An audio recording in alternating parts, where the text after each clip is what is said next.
poprzednim odcinku robiliśmy pyszne dżemy z pomarańczy oraz regenerowaliśmy nasze atletyczne ciała nieskalane siłownią od ponad roku, aby przejść pełną parą do remontu łazienki. Zniszczyliśmy w niej prawie wszystko to, co nam przeszkadzało, w tym gruby mur prysznicowy. Przerobiliśmy też odpływ i doprowadziliśmy wodę ciepłą i zimną tam, gdzie docelowo będzie umywalka. Zlikwidowaliśmy niepotrzebne kraniki do toalety i zbudowaliśmy ścianę z profili, którą dokończymy w tym odcinku. Oczywiście nie obyło się bez przygód, bo sam spowodowałem awarię wody, przewiercając rurę. Na szczęście udało się ją szybko naprawić i uzyskać ostateczny kształt ściany, doklejając łuki ze styropianu.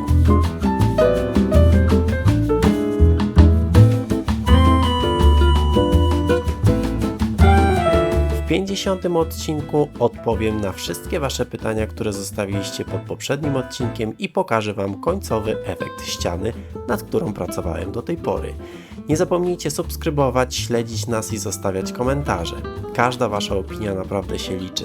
A teraz zapraszam do odcinka.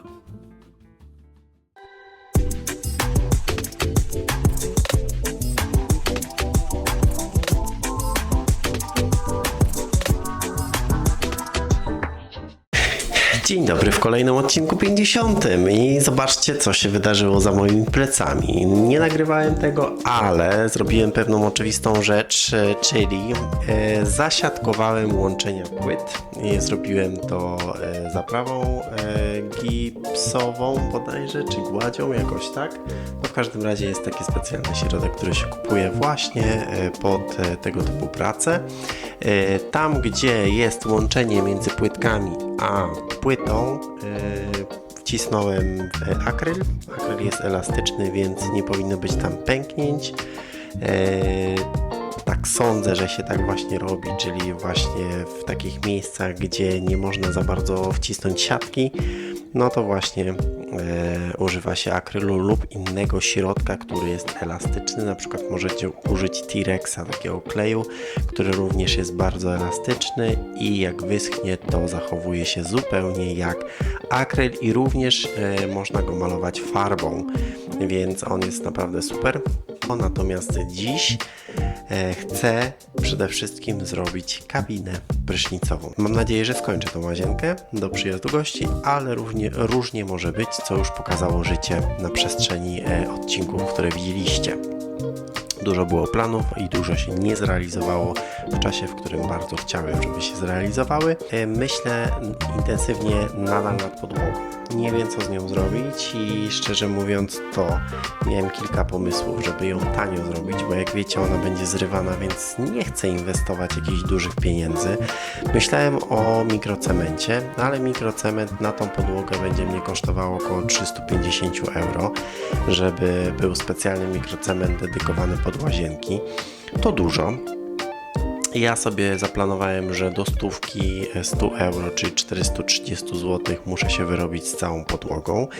Byłem w Leroy i widziałem płytki, które są na promocji w takim glinianym kolorze. Bardzo fajnie, będą pasowały, myślę, do tego stylu tutaj śródziemnomorskiego, aczkolwiek myślałem o jasnej podłodze, a nie o takiej ciemnej, ale z braku laku cena mnie przekonuje ostatecznie i kosztują one 5 € za metr kwadratowy. Ja potrzebuję 6 m², więc wyrobię się w 50 paru euro z płytkami i z klejem, no bo wiadomo, że klej też trzeba kupić. No i oczywiście fugi liczę, więc całość powinna wynieść mi około 50 €. To niedużo. Tego typu prysznice i tak zabudowane prysznice spotyka się bardzo często na wsiach. Jest to oto.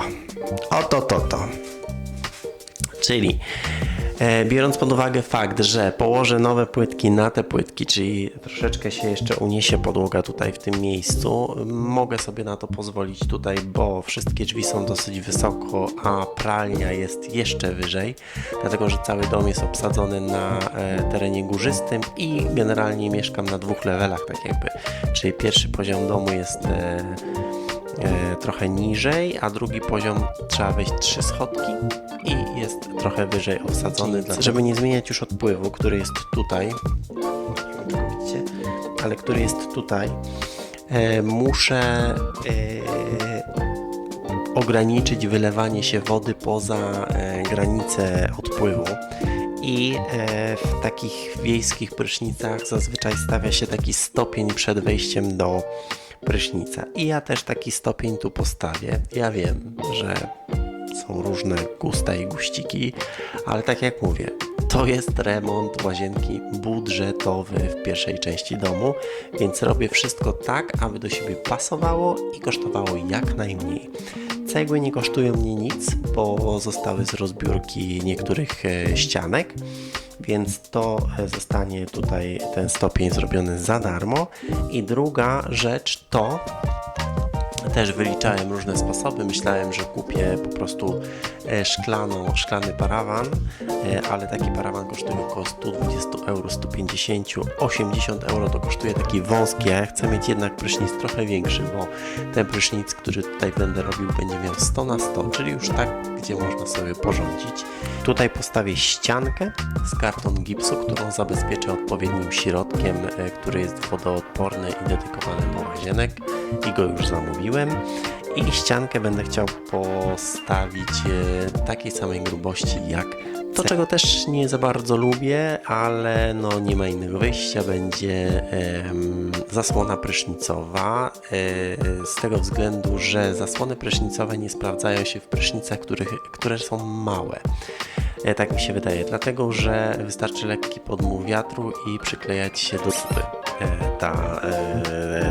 ta zasłona, dlatego też chcę, żeby prysznic miał 100 na 100, aby móc się swobodnie w nim obrócić i żeby zasłonka nie przyklejała się do ciała. Gdyby ktoś zapytał mnie, jakie narzędzie bym kupił w pierwszej kolejności, szykując się do remontu, to byłby to laser. Naprawdę to narzędzie jest super, ułatwia robotę, zwłaszcza jak ktoś planuje stawiać dużo ścianek, to bardzo ułatwia, bo linia jest równa, wyznacza górę i dół, nie trzeba się zastanawiać.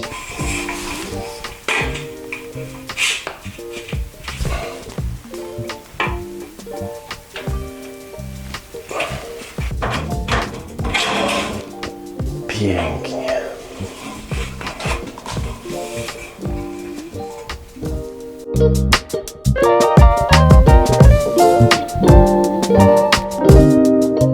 To jest jeden z tych momentów, w których nasz bohater pełen samozaparcia i nieco braku wyobraźni biczuje się w swojej głowie za, powiedzmy to sobie szczerze, głupi pomysł zbudowania ścianki prysznicowej z profili aluminiowych bez możliwości ich przymocowania kołkami do ściany czy podłogi w obawie o zniszczenie rur.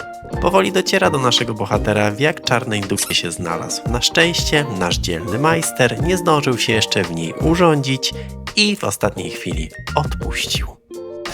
Dzień dobry w kolejnym dniu. Dzień dobry. Słuchajcie, poza kamerą działy się tu wielkie rzeczy ostatnio. Zrobiliśmy piankowanie, ale stwierdziliśmy, że nie będziemy Was męczyć czymś takim. Tutaj jednak ta wnęka po płytkach została zaklejona karton gipsem.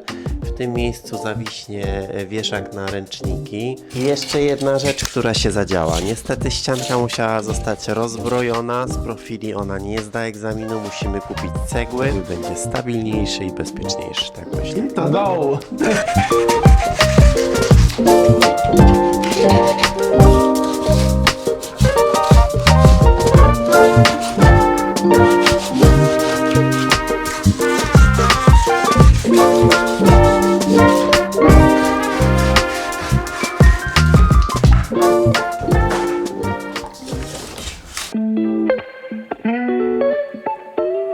W trakcie tego odcinka będę wrzucał też odpowiedzi na Wasze pytania, które pojawiły się pod poprzednim odcinkiem. A zatem jedziemy z pierwszym pytaniem od Filipa bodajże, bo jest Filip NC6DL.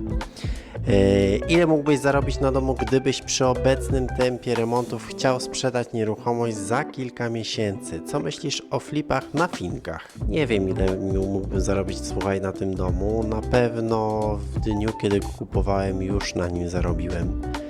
I to dosyć sporo, dlatego że kupiłem ten dom okazyjnie. Trzeba było się na niego decydować z dnia na dzień, ponieważ agentka nieruchomości, z którą współpracowałem, szukała dla mnie przez cały okrągły rok domu, więc miała mnie trochę pewnie dosyć. I jak tylko pojawił się ten dom w sprzedaży, to nie wystawiając go jeszcze na sprzedaż, skontaktowała się ze mną i powiedziała, że za 2 dni dosłownie opublikują go na forach internetowych i w przeciągu tych 2 dni miałem pojawić się w Hiszpanii, więc po prostu wziąłem szybki urlop. Wsiadłem w samolot, przyleciałem i podjąłem decyzję. Także myślę, że jak już skończę remont, to dom będzie miał o wiele większą wartość niż w dniu, w którym go kupowałem. Druga część Twojego pytania, Filip. Co myślisz o flipach na finkach? Ryzykowny interes, dlatego że jeżeli ktoś nie jest na rynku hiszpańskiego, to życzę mu powodzenia. Jeśli chodzi o same finki, jest to bardzo ryzykowny zakup, zwłaszcza jeśli trafisz na niewłaściwą agencję, zwłaszcza jak trafisz na niewłaściwego agenta, dlatego że agenci są tacy, którzy będą Ci mówić to, co chcesz usłyszeć, pomimo tego, że w dokumentacji nie wszystko będzie jasne. Wiem, co mówię, bo szukałem domu przez rok.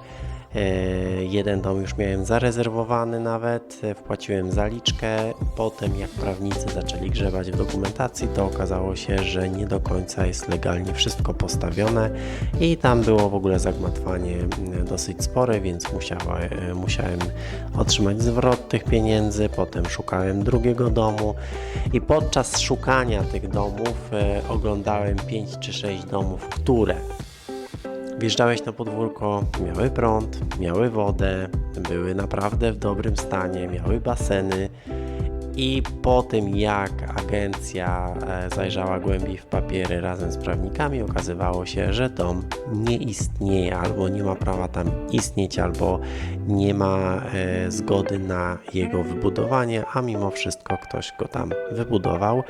I tutaj dochodzimy do takich absurdów, na które trzeba uważać w Hiszpanii, których w Polsce nie ma absolutnie. Podłączenie prądu i w ogóle mediów do domu w Polsce jest wynikiem jakichś tam działań, które podjąłeś wcześniej, które musiały być legalne. W Hiszpanii tak nie jest.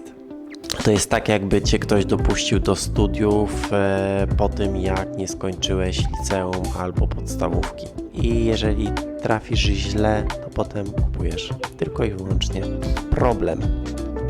Także życzę takiej osobie powodzenia, jeżeli będzie się decydować na kupno finek w Hiszpanii na własną rękę. Ale jak trafisz taką finkę, to jeżeli jesteś w stanie sam zrobić dużo, albo masz jakąś ekipę, która jest w stanie zrobić dużo za niewielkie pieniądze, bo tutaj usługi są bardzo drogie i to wszystko będzie miało ręce i nogi, że kupisz fajną finkę, ona będzie legalnie postawiona i będziesz mógł zrobić remont tego domu, to jak najbardziej zarobisz pewnie na tym, aczkolwiek musisz to dobrze wyliczyć, bo nieraz po prostu wyjdziesz na zero. I podatki też są dosyć spore, bo podatek musisz odprowadzić od takiego remontu. A teraz wracamy do odcinka i za chwilę odpowiem na kolejne pytanie.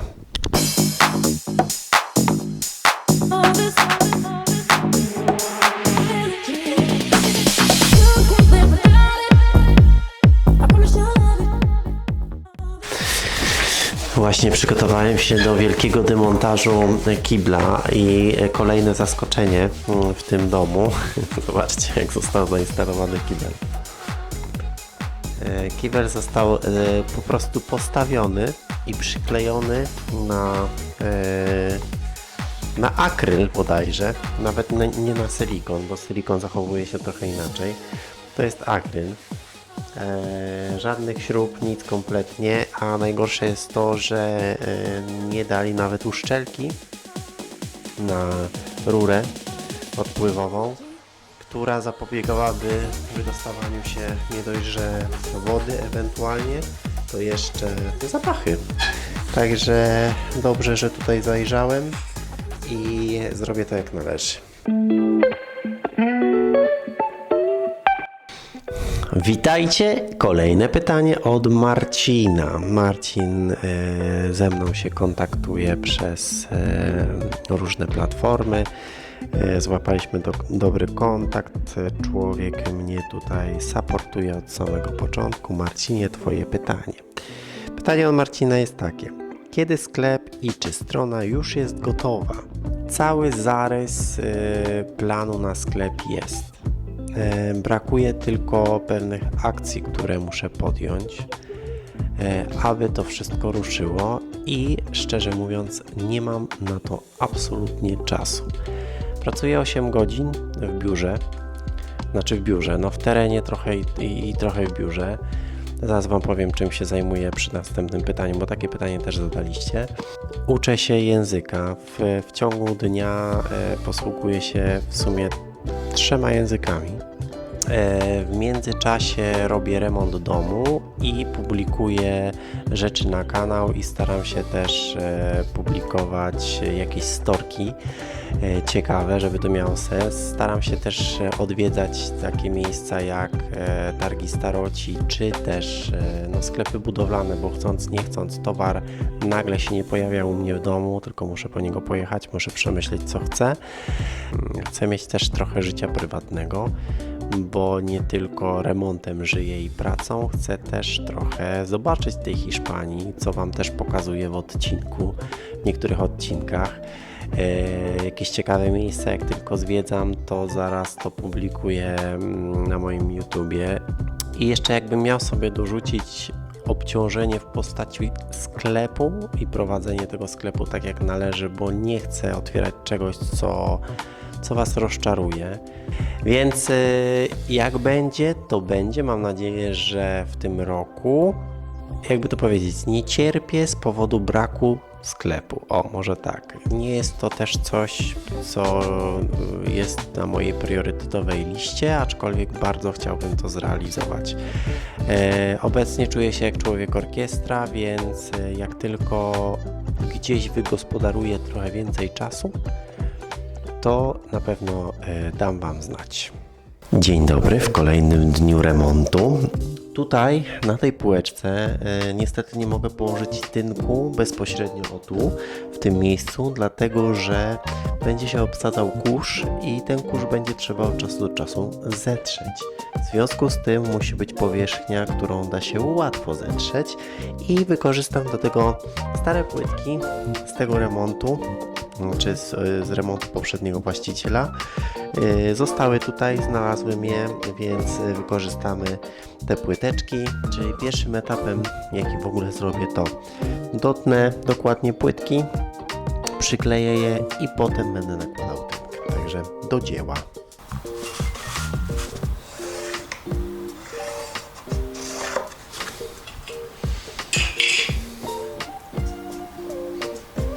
Czterdzieści 7,5, 10,5.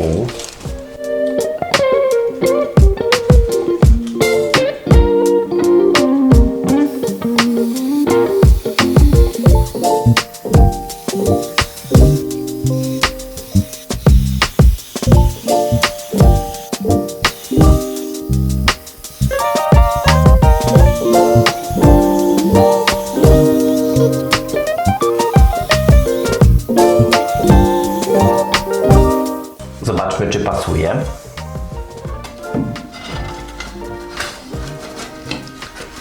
No i pasuje. Tutaj trochę będę musiał wypełnić więcej w tych miejscach tym tynkiem, ale o to mi chodziło. Żeby po prostu na półce była płytka, którą będzie można potem wydzielać z górą. Góra, proszę bardzo, też dopasowana. Jadę teraz z drugą stroną.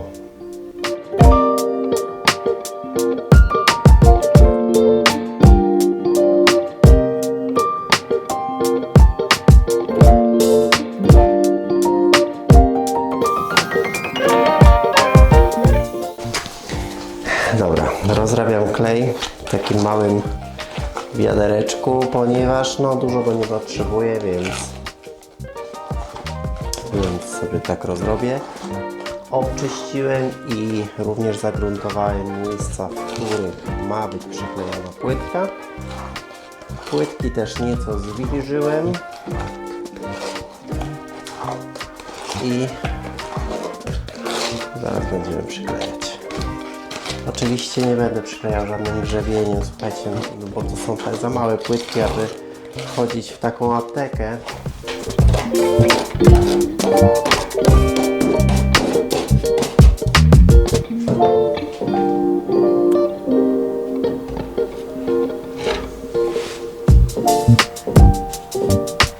Za dużo.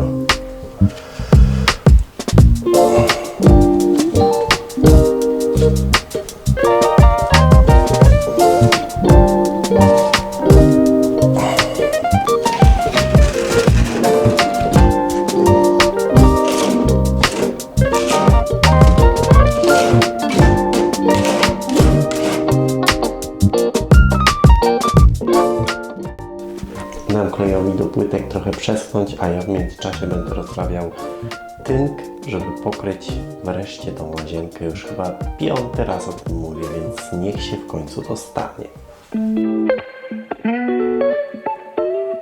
Zauważyliście, że to Manio był u fryzjera? Tak był. Następne pytanie. Aniar Z3Y. Hej Tomek, opowiedz trochę o uprawnieniach elektrycznych. Chciałabym się nauczyć elektryki, ale nie wiem od czego zacząć. A więc Aniar.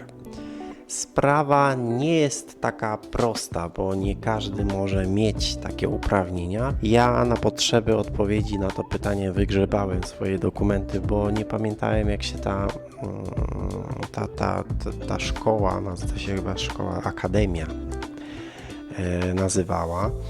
Ja robiłem uprawnienia i ten kurs pod Warszawą, gdzieś tam w okolicach Wyględów.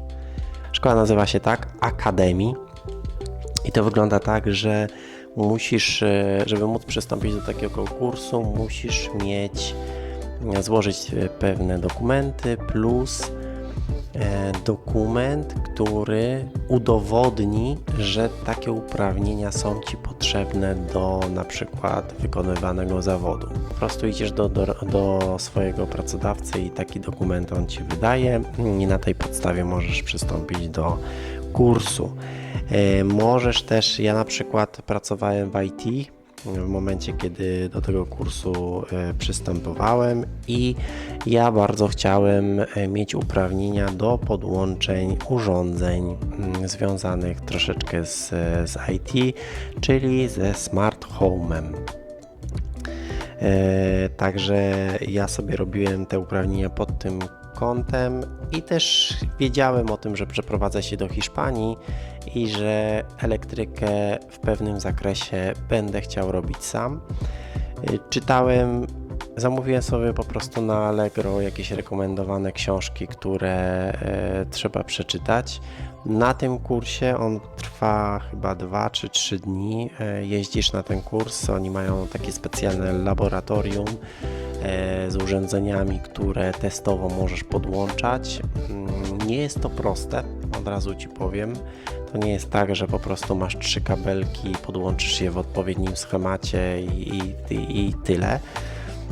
Jest bardzo dużo niuansów, które trzeba znać. Przede wszystkim na tym kursie nauczysz się, i to jest bardzo ważne, a chodzi mianowicie o czytanie schematów. Jak się tego nauczysz na kursie, to będziesz w stanie w domu robić o wiele więcej rzeczy sama. Potem dostajesz taki certyfikat. Ja tutaj może zakryję swoje dane tylko. Dostajesz taki certyfikat z hologramem i on jest taki zafoliowany. I że ukończyłaś kurs. Tam są różne poziomy tych kursów, bo możesz sobie zrobić uprawnienia do podłączeń pomp ciepła, klimatyzatorów i tak dalej. Ten kurs kosztował, ja tu mam fakturkę gdzieś. Ten kurs w 2024 roku kosztował 2900 zł, plus chyba się płaciło jeszcze za egzamin, bo jak skończysz taki kurs, to potem jest egzamin.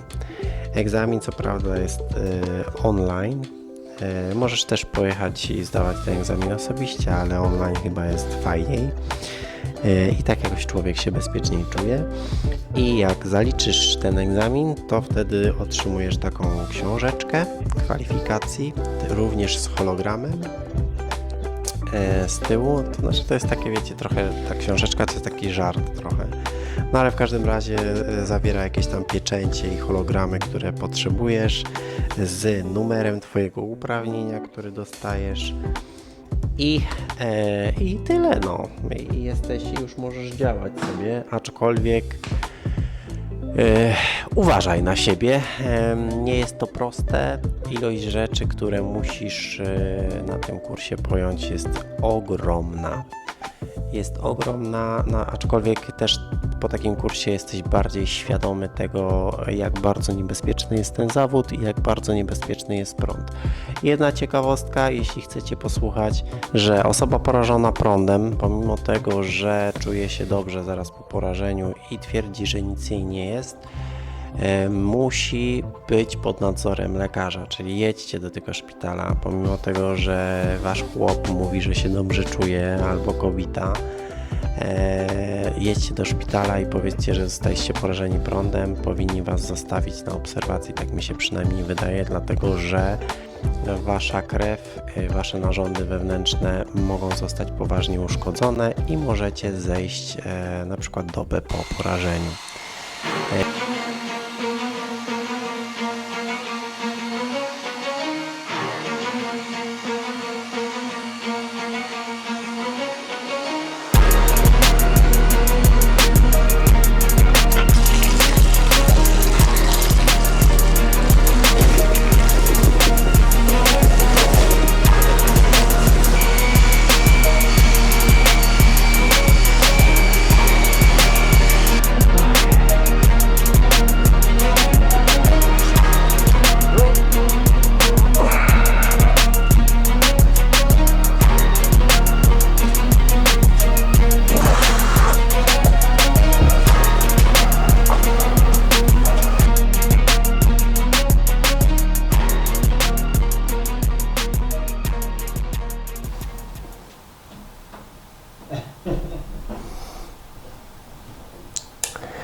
Gdybyście się zastanawiali, dlaczego Juana tutaj nie ma, to dlatego, że wygoniłem go stąd, ponieważ porównał moje piękne łuki do cmentarza.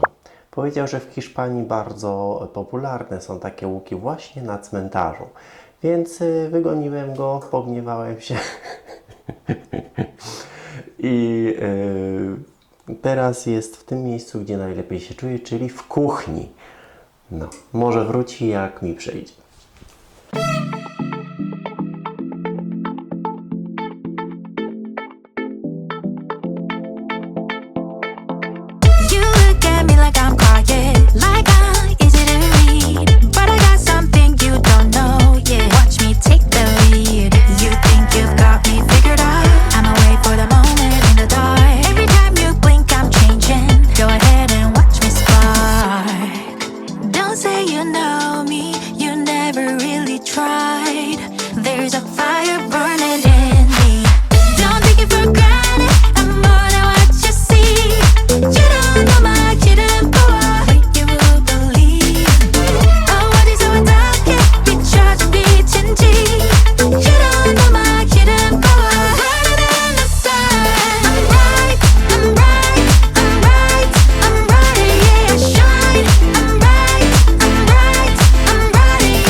Czy szacowałeś może, ile już zainwestowałeś w dom, to znaczy kupione materiały, narzędzia i czas? Jestem ciekaw, bo sam zamierzam kupić stare siedlisko, ale w Polsce i Twoja odpowiedź da mi jakąś orientację budżetową. Nie muszą to być dokładne kwoty, rząd wielkości wystarczy, dziękuję.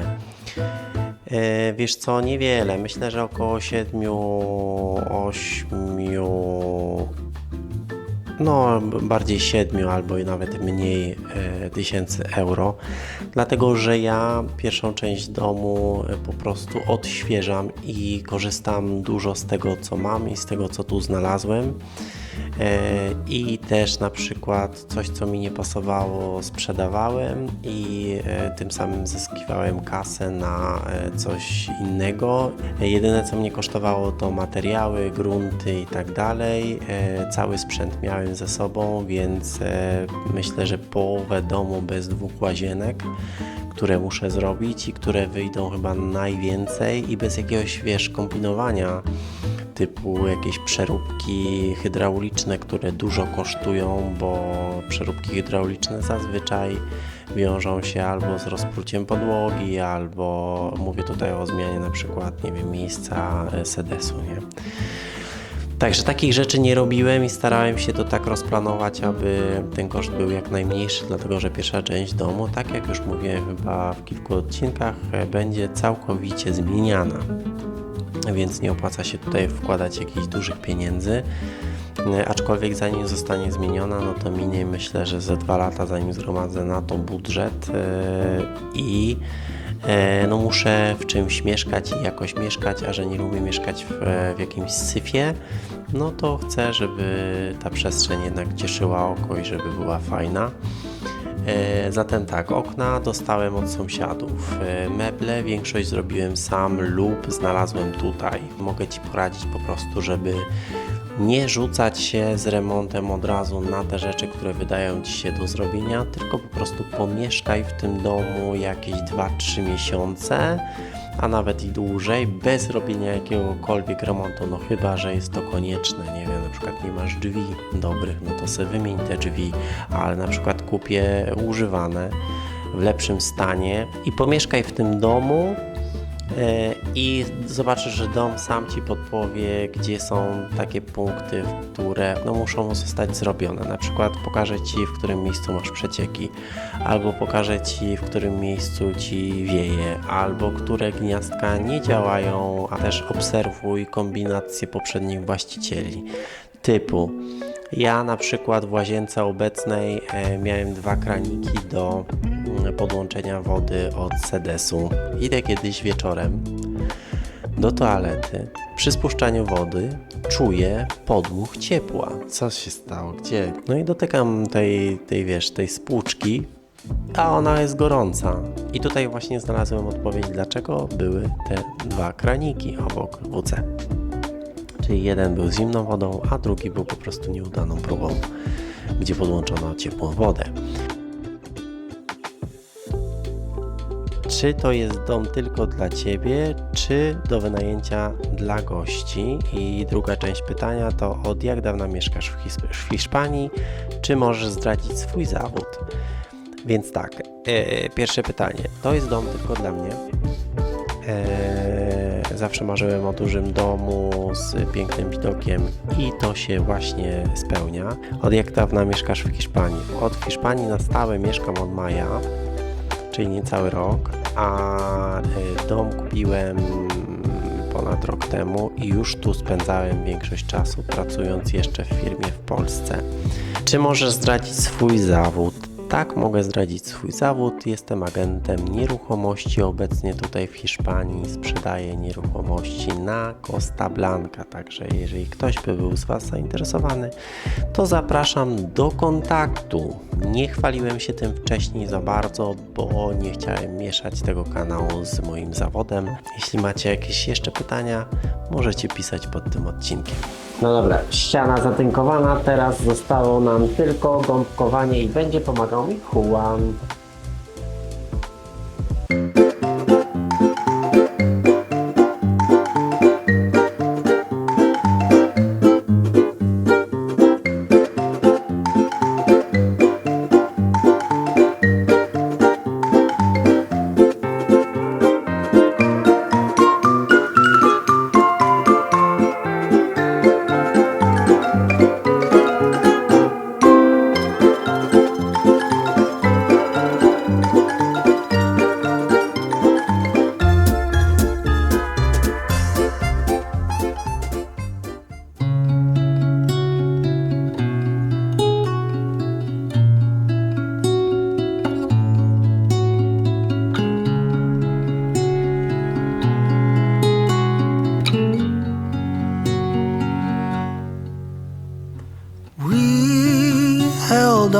tight, but it felt so long.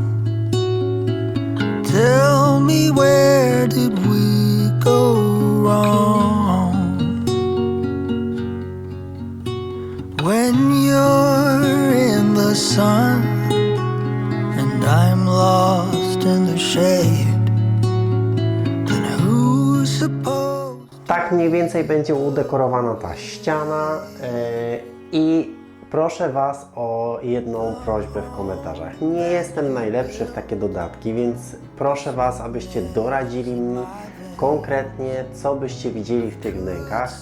Podoba mi się ta strona, lubię słonie, lubię świece, więc ta strona chyba może być, aczkolwiek możecie zadecydować w komentarzu, co zmienić, może zmienić miejsca. Kaktusik też mi się podoba. Pamiętajcie, że ta strona jest bardzo wąska, ona ma około 8 cm, ta półeczka. Pomóżcie mi zdecydować w komentarzach, co powinno znajdować się w tej półce. Mam pewien pomysł już na to. Myślę, że to będzie całkiem niezły pomysł, aczkolwiek liczę na Waszą kreatywność. Przeczytam wszystkie Wasze pomysły. A my widzimy się już za 2 tygodnie. No i będę walczył dalej oczywiście z tą łazienką. Do zobaczenia w odcinku 51 za 2 tygodnie. Besitos!